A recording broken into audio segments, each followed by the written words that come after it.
Alright, we've got our 1-2 gear assembly set up here in the press. I want to show you the setup.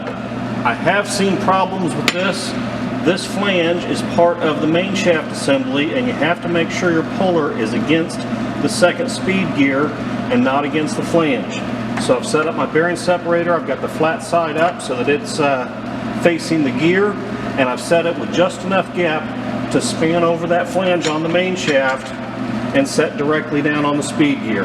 I've got it set and centered in our press. The whole thing is retained by the press fit of this one bearing, so when we press it off, the force is going to be transferred right through the speed gears up against that bearing, and that's going to press off with no problem.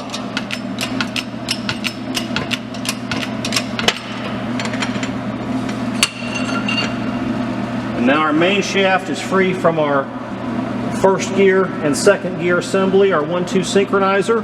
We'll take that whole assembly over to the bench, inspect that, and then reassemble. Okay, we've moved over to the bench. This is just the way the assembly came off of the press. The only thing that holds the 1-2 gear assembly onto the main shaft is the press fit of this bearing. This bearing's a little bit discolored. I can tell it's been heated up. We're going to heat it up again here in just a few minutes, but I think that bearing is still serviceable. The cage isn't bent. It moves nice and smoothly. Immediately behind that bearing, the largest driven gear is first gear. First gear rides on a cage needle bearing assembly and a hub, and that's all still lightly oiled, and that's in good shape. Don't see any damage to the first gear speed gear assembly. First gear synchronizer blocking ring, and we've already measured the clearance on that. The 1-2 synchronizer hub and sleeve and inserts, and inspecting all those inserts are all assembled properly. They're in behind their retaining springs. The second gear blocking ring, again, we've already measured that clearance. And then the second speed gear. And when we've been inspecting these clutch teeth, the gear teeth themselves, the conical surface that the blocking ring rides on, everything appears to be in excellent condition. And then that second speed gear rides on this cage needle bearing. So we can stack that all back up. None of that's going to require service.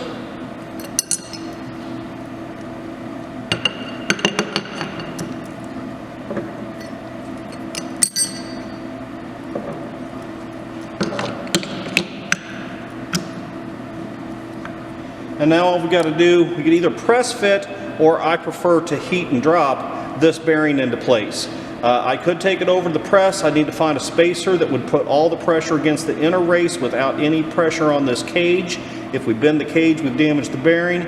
So I like to heat them up a little bit, and that'll be the next step. We'll grab the gear and bearing heater and get that ready to go on. All right, we've had our rear bearing in the heater at 425 degrees for several minutes, so it should be up to temperature and ready to go on.